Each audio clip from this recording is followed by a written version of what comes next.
सो हम लोग आज स्टार्ट करेंगे अगला चैप्टर गॉसेस लॉ। ठीक है, अब Gauss's law is a fundamental law of electromagnetism और एक्चुअली में मैक्सवेल की 4 इक्वेशंस हैं और मैक्सवेल की जो पहली इक्वेशन है वो गॉसेस लॉ ही है। ठीक, तो इट्स वेरी इंपॉर्टेंट लॉ और it's a new type of phenomena जो हमने पहले कभी 11th क्लास में नहीं पढ़ा। ऐसा कोई भी लॉ, ऐसा कोई भी फॉर्मूला हमने पहले 11th क्लास में नहीं पढ़ा। अब गॉस लॉ को पढ़ने के लिए या समझने के लिए सबसे इंपॉर्टेंट चीज वो है एक नई quantity called as electric flux. Electric flux, ठीक। हालांकि इलेक्ट्रिक फ्लक्स टाइप की एक क्वांटिटी हमने पहले पढ़ी हुई थी, लेकिन तब हम फ्लक्स का इस्तेमाल, वर्ड फ्लक्स का इस्तेमाल तब नहीं करते थे। तो सबसे पहली बात कि ये इलेक्ट्रिक फ्लक्स हम डिफाइन कैसे करेंगे, how do we define electric flux. ठीक, तो simply electric flux electric field की वजह से होगा और इलेक्ट्रिक फ्लक्स किसी सरफेस के लिए डिफाइन किया जाएगा। तो एक सरफेस होना चाहिए, it could be any surface. For example एक स्पेयर का आउटर सरफेस हो, एक कप का सरफेस हो, एक क्यूब हो, एक सिलेंडर हो, एक कोन हो, कोई भी सरफेस हो। इलेक्ट्रिक फ्लक्स हमेशा एक सरफेस के लिए डिफाइन किया जाएगा, कैलकुलेट किया जाएगा। तो सबसे सिंपलेस्ट जो एग्जाम्पल हो सकता है वो ये कि मान लो एक फ्लैट सरफेस हो, प्लेन सरफेस हो, ठीक, और ये प्लेन सरफेस किसी एक्सटर्नल इलेक्ट्रिक फील्ड में रखा हुआ हो। For the simplest case let us assume कि वो इलेक्ट्रिक फील्ड यूनिफॉर्म हो, हर पॉइंट पे इलेक्ट्रिक फील्ड ई हो। और हमने लास्ट क्लास में देखा था कि यूनिफॉर्म इलेक्ट्रिक फील्ड को हम कैसे रिप्रेजेंट करते हैं, लाइन ऑफ फोर्स जो कि इक्वी स्पेस्ड है। तो ये सारी line of force equi spaced है, मतलब इसके हर पॉइंट पे इलेक्ट्रिक फील्ड ई है और इसका एरिया ए है। ठीक, तो हम सिंपली इलेक्ट्रिक फ्लक्स को डिफाइन करते हैं। इलेक्ट्रिक फ्लक्स हम बोलते हैं जो कि इसके अंदर से पास कर रहा है। Electric flux passing from inside the surface is defined as E into A. Simply electric field को मल्टीप्लाई कर दिया जाए किससे, एरिया से। ठीक, तो हमें क्या मिल जाएगा, एक नई क्वांटिटी मिल जाएगी, उसको हम फ्लक्स बोलेंगे। उसका सिंबल हम बोलते हैं फाई। मैग्नेटिक फ्लक्स भी होगा। ठीक, तो ये बताने के लिए कि ये इलेक्ट्रिक फील्ड का फ्लक्स है, we can write E, phi E is equal to E into A. ठीक, तो फ्लक्स को एक स्केलर क्वांटिटी के रूप में डिफाइन किया गया है और उस स्केलर क्वांटिटी की यूनिट क्या होगी। अगर हमें इलेक्ट्रिक फील्ड की यूनिट मालूम हो, अगर हमें एरिया की यूनिट मालूम हो, तो हम फ्लक्स की यूनिट फाइंड कर लेंगे। इलेक्ट्रिक फील्ड की यूनिट होती है न्यूटन पर कूलम, एरिया की यूनिट होती है इनटू मीटर स्क्वायर, या अल्टरनेटिवली इलेक्ट्रिक फील्ड की यूनिट हम देखेंगे अगले चैप्टर में, is also defined as volt per metre. तो volt per metre into metre square कितना हो जाएगा, वोल्ट इंटू मीटर हो जाएगा। ठीक, हालांकि यूनिट की कोई बहुत ज्यादा इंपॉर्टेंस फ्लक्स के लिए नहीं है। ठीक, तो सिंपली किसी भी एरिया से अगर हमें फ्लक्स निकालना है तो उस एरिया को हम मल्टीप्लाई कर देंगे किससे, उस एरिया से पास होने वाली इलेक्ट्रिक फील्ड से। अब देखो इधर, ये इलेक्ट्रिक फील्ड किसके वजह से है, इस एरिया की वजह से नहीं है। ये इलेक्ट्रिक फील्ड कहीं स्पेस में कोई चार्ज रखा हुआ है उसके वजह से है। तो उस चार्ज के वजह से जो इलेक्ट्रिक फील्ड है, उस इलेक्ट्रिक फील्ड के वजह से जो इस सरफेस से फ्लक्स पास कर रहा है वो E इंटू ए के बराबर है।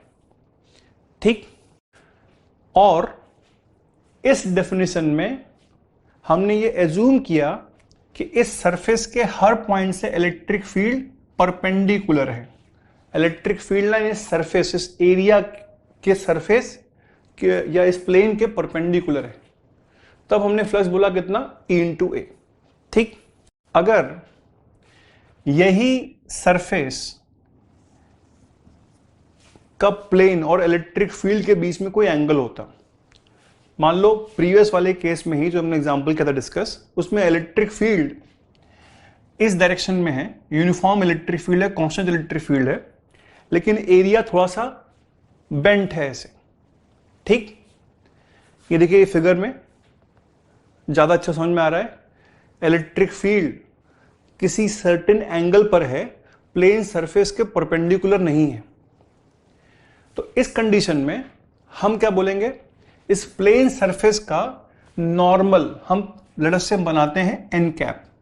ये प्लेन सरफेस का नॉर्मल है एन कैप, ठीक। और अगर एन कैप और इलेक्ट्रिक फील्ड के बीच में एंगल हो थीटा, ठीक, और इस प्लेन सरफेस का एरिया हो ए, ये प्लेन या फ्लैट सरफेस इसका एरिया ए है, तब हम बोलेंगे कि इस फ्लैट सरफेस से पास होने वाला इलेक्ट्रिक फ्लक्स बराबर है E into A into cos theta, ठीक।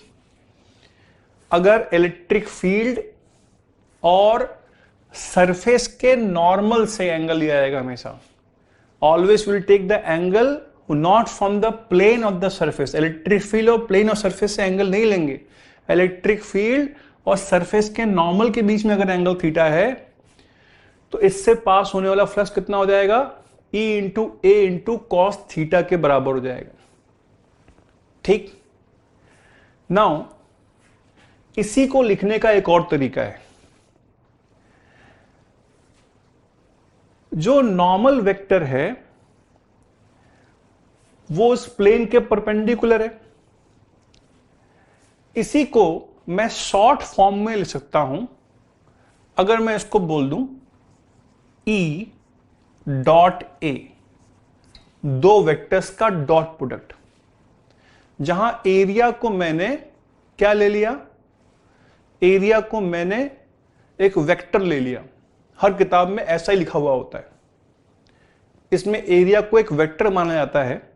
हालांकि हमारे कॉमन अंडरस्टैंडिंग से एरिया कोई वेक्टर क्वांटिटी नहीं है, क्योंकि वो वेक्टर के तरीके से ऐड या सब्ट्रैक्ट एरिया नहीं होता। एरिया एक स्केलर क्वांटिटी है, लेकिन जब हम फ्लक्स कैलकुलेट करते हैं तो एरिया को वेक्टर ले सकते हैं, और वो वेक्टर किस डायरेक्शन में लिया जाए, वो वेक्टर लिया जाएगा नॉर्मल के अलॉन्ग, एन कैप के अलॉन्ग। तो एरिया वेक्टर अगर नॉर्मल के अलॉन्ग लिया जाएगा तो instead of writing N cap we can also say it is A cap. This is the unit vector in direction of area. तो area vector का magnitude कितना है, एक्चुअल एरिया। डायरेक्शन क्या ली गई, डायरेक्शन ली गई इस प्लेन के परपेंडिकुलर। तो हमेशा किसी प्लेन सरफेस के परपेंडिकुलर एरिया वेक्टर लिया जाएगा, और उससे फ्लक्स जो पास करेगा वो क्या हो जाएगा, instead of writing E A cos theta we can simply say E dot A, ठीक। देयरफॉर फ्लक्स डिपेंड करेगा इस चीज पे भी कि इलेक्ट्रिक फील्ड और एरिया के बीच में क्या एंगल है, ठीक। देखिए इधर, फॉर इंस्टेंस अगर एक यूनिफॉर्म इलेक्ट्रिक फील्ड हो, स्पेस के हर रीजन में एक यूनिफॉर्म इलेक्ट्रिक फील्ड हो, और उसी रीजन में एक सरफेस पहले रखा गया ऐसे, तो इसका एरिया वेक्टर किधर है, इसका एरिया वेक्टर प्लेन के परपेंडिकुलर है, इस डायरेक्शन में ही है, ए कैप या नॉर्मल कैप। इससे फ्लक्स कितना पास करेगा, ये पूरा पूरा सरफेस इलेक्ट्रिक फील्ड के परपेंडिकुलर है, इससे जो फ्लक्स पास करेगा वो कितना होगा, ई इंटू ए करेगा। इसी सरफेस को अगर हम किसी सर्टेन एंगल पे रख दें इलेक्ट्रिक फील्ड से, ये हो गया नॉर्मल कैप, ये हो गया इलेक्ट्रिक फील्ड की डायरेक्शन, इनके बीच में एंगल थीटा है, वही एरिया है, उतना ही एरिया है। इस बार जो फ्लक्स पास करेगा वो कितना हो जाएगा, ई into A into cos theta, ठीक। और अगर इसी सरफेस को हमने ऐसे रख दिया, यूं रख दिया, इसका एरिया वेक्टर इधर हो गया, इलेक्ट्रिक फील्ड इधर हो गई, इनके बीच में कितना एंगल हो गया, 90 डिग्री एंगल हो गया। इस बार फ्लक्स कितना पास करेगा, इससे 0 करेगा। इस बार जो फ्लक्स पास करेगा वो 0 के बराबर करेगा। इलेक्ट्रिक फील्ड भी है, एरिया भी है, लेकिन क्योंकि उनके बीच में एंगल 90 डिग्री है तो इससे कोई भी फ्लक्स पास इस केस में नहीं करेगा। तो एक तरीके से फ्लक्स का इंटरप्रिटेशन हम कुछ इस तरीके से कर सकते हैं। भाई यहां अगर हमने इलेक्ट्रिक फील्ड को रिप्रेजेंट कर रखा है फील्ड लाइन से, और यूनिफॉर्म इलेक्ट्रिक फील्ड कैसे होगी रिप्रेजेंट, इक्वी स्पेस लाइन से होगी रिप्रेजेंट। अगर हमने इलेक्ट्रिक फील्ड का रिप्रेजेंटेशन कर रखा है फील्ड लाइन से, तो किसी सरफेस से पास होने वाला फ्लक्स बराबर होगा उससे कितनी number of field lines cross कर रही हैं। इस केस में देखो फील्ड लाइंस ज्यादा क्रॉस कर रही हैं। इस केस में जो फील्ड लाइन यहां क्रॉस कर रही थी, क्योंकि ये मुड़ गया, वो अब नंबर ऑफ फील्ड लाइन जो इससे क्रॉस कर रही हैं वो कम होंगी। ये पहले ऐसे था, अब ऐसे हो गया। इससे जो पास करने वाली फील्ड लाइन पहले के कंपैरिजन में कम हो गई होंगी। और इस केस में सरफेस ऐसा रखा हुआ है, सारी फील्ड लाइन इसके पैरेलल निकल जा रही है, कोई फील्ड लाइन इसको क्रॉस नहीं कर रही, इसके अंदर से नहीं घुस के जा रही है।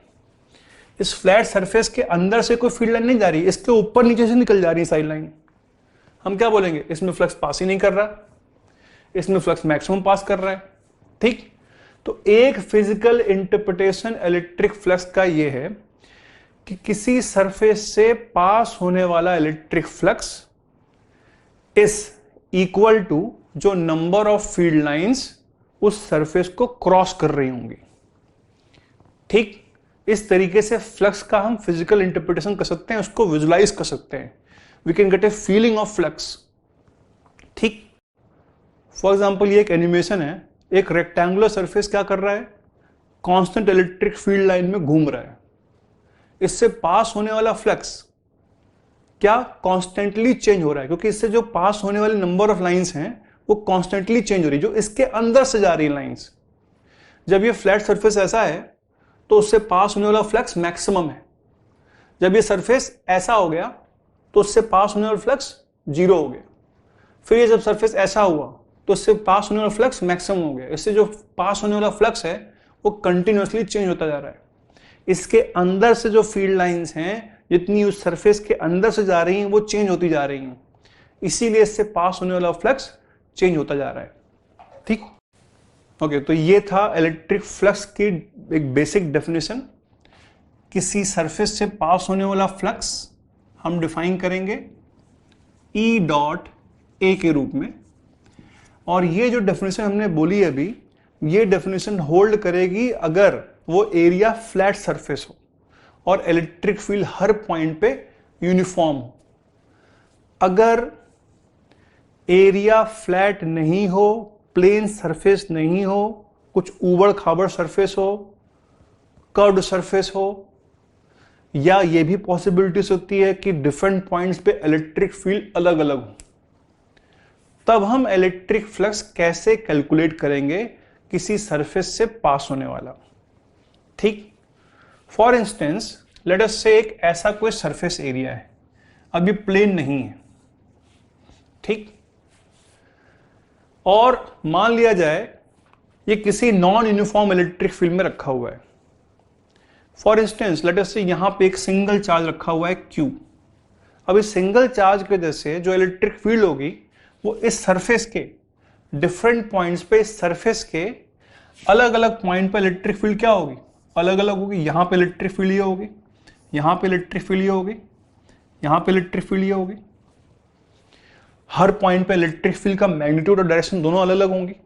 तो अगर मुझे इससे फ्लक्स निकालना हो तो मैं इससे फ्लक्स कैसे निकालूं, इस पूरे सरफेस से पास होने वाला टोटल फ्लक्स कैसे निकालूं, मैं किस इलेक्ट्रिक फील्ड को किस एरिया से मल्टीप्लाई करूं।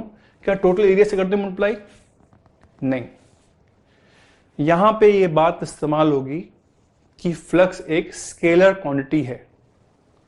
ठीक, अब ये पूरा सरफेस फ्लैट नहीं है, लेकिन what we can do is हम इस पूरे सरफेस को इनफाइनाइटली स्मॉल एरिया में ब्रेक कर सकते हैं। अगर हमने इसको किसी भी पॉइंट पे एक इनफाइनाइटली स्मॉल एरिया में ब्रेक किया सरफेस को, तो ऐसा एक इनफाइनाइटली स्मॉल एरिया तो क्या होगा? फ्लैट सरफेस होगा। ऐसे एक infinitely small area, let us से उसका एरिया dA है, इसका नॉर्मल किधर होगा? इसका नॉर्मल इस डायरेक्शन में होगा, n कैप, यहां पे इलेक्ट्रिक फील्ड इस डायरेक्शन में। हम क्या करें, इस इनफाइनाइटली स्मॉल एरिया से पास होने वाला फ्लक्स निकाल लेते हैं। इस इनफाइनाइटली स्मॉल एरिया से पास होने वाला फ्लक्स E डॉट dA के बराबर होगा, है कि नहीं? इससे पास होने वाला फ्लक्स वही जो हमने पहले किया था। भाई एक इनफाइनाइटली स्मॉल एरिया तो फ्लैट है ना, एक इनफाइनाइटली स्मॉल एरिया के साथ में तो we can associated vector direction of D किधर है? इस छोटे से एरिया के परपेंडिकुलर है, और इस पॉइंट पे तो इलेक्ट्रिक फील्ड एक फिक्स वैल्यू होगी ना भाई। एक हर जगह पे इलेक्ट्रिक फील्ड अलग अलग है, लेकिन एक छोटे से एरिया पे तो इलेक्ट्रिक फील्ड की वैल्यू फिक्स होगी कि नहीं होगी? तो इस सरफेस से पास होने वाला फ्लक्स कितना हो गया? E dot dA। तो हमने क्या किया, इससे फ्लक्स निकाला, फिर हमने क्या किया, इससे फ्लक्स निकाला। यहां का मान लीजिए dA इधर है, E डॉट dA। हमने इससे फ्लक्स निकाला, यहां का मान लीजिए dA इधर है, E डॉट dA। इस यहां निकाला फ्लक्स, इससे निकाला फ्लक्स, इससे निकाला फ्लक्स।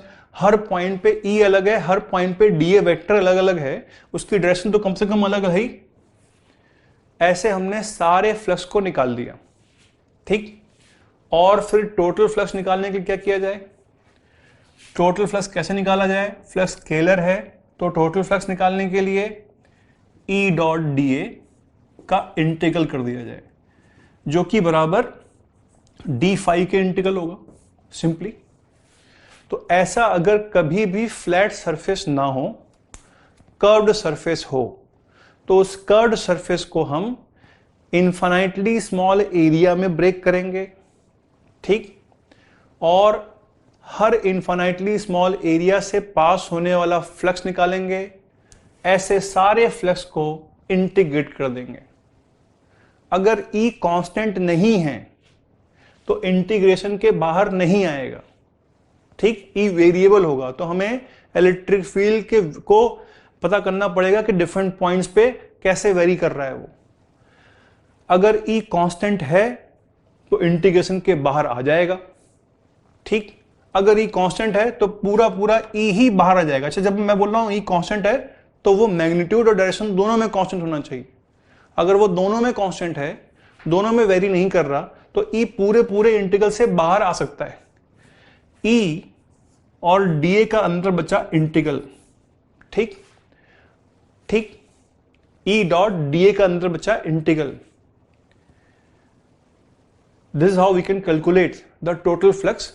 अब dA का इंटीग्रल क्या होगा ये डिपेंड करेगा उस एग्जांपल के ऊपर। अब एग्जांपल करेंगे इसके ऊपर बहुत सारे, ठीक। अब देखिए इधर, तो किसी भी ऐसे सरफेस जो कि कर्व्ड हो, मान लो किसी स्फीयर, मान लो किसी सिलेंडर, किसी कोन से अगर हमें पास करने वाला टोटल फ्लक्स निकालना है, तो उसको हम इनफाइनाइटली स्मॉल एरिया में ब्रेक कर लेंगे। ऐसे इंटीग्रल को जो कि एक सरफेस पे किया जाता है, ऐसे इंटीग्रल को बोला जाता है, this integral is called as surface integral, ठीक। ये नई टाइप का इंटीग्रल है। सरफेस इंटीग्रल हम लोगों ने कभी भी पहले नहीं पढ़ा 11th क्लास के सिलेबस में, पहली बार पढ़ रहे हैं। 12th क्लास में एक दो बार और पढ़ेंगे सरफेस इंटीग्रल के बारे में। हम किसी भी सरफेस पे वो इंटीग्रल कैलकुलेट कर रहे हैं, तो सरफेस के डिफरेंट पॉइंट्स पे मुझे इलेक्ट्रिक फील्ड मालूम होनी चाहिए, तभी मैं इस इंटीग्रल को कर पाऊंगा, ठीक। इसके अलावा एक और टाइप का होता है इंटीग्रल। दो बेसिकली मैथमेटिकली दो अलग अलग टाइप के इंटीग्रल होते हैं, एक सरफेस इंटीग्रल, एक होता है लाइन इंटीग्रल, जो कि एक लाइन पे किया जाता है, ठीक है। तो हम लाइन को डिफरेंट लेंथ में ब्रेक करते हैं और फिर हर पॉइंट पे इलेक्ट्रिक फील्ड या मैग्नेटिक फील्ड निकालते हैं और सारे E डॉट डी को जोड़ देते हैं, उसको आगे करेंगे। यहां पे क्या करना है, सारे E डॉट डी को जोड़ देने से हमें क्या मिल जाएगा, इससे पास करने वाला टोटल इलेक्ट्रिक फ्लक्स मिल जाएगा। ठीक, तो सबसे इंपॉर्टेंट बात, गॉस लॉ तो अभी हमने पढ़ा ही नहीं, लेकिन गॉस लॉ को पढ़ने के लिए हमें सबसे पहली बात फ्लक्स कैलकुलेट करना आना चाहिए। ठीक, तो अगले लेक्चर में इसी फ्लक्स कैलकुलेशन के ऊपर हम बहुत सारे एग्जाम्पल करेंगे, तब आपको ज़्यादा बेटर समझ में आएगा कि इस डेफिनेशन को हमें कैसे लगाना है, इसका इंटरप्रिटेशन क्या है, इसका मतलब क्या है। फ्लक्स को हम ऐसे भी देखेंगे कि किसी सरफेस से पास होने वाला फ्लक्स बराबर होगा कि उससे कितनी number of field lines cross कर रही हैं। इसके बारे में डिस्कशन अभी और आगे डिटेल में होगा। ठीक।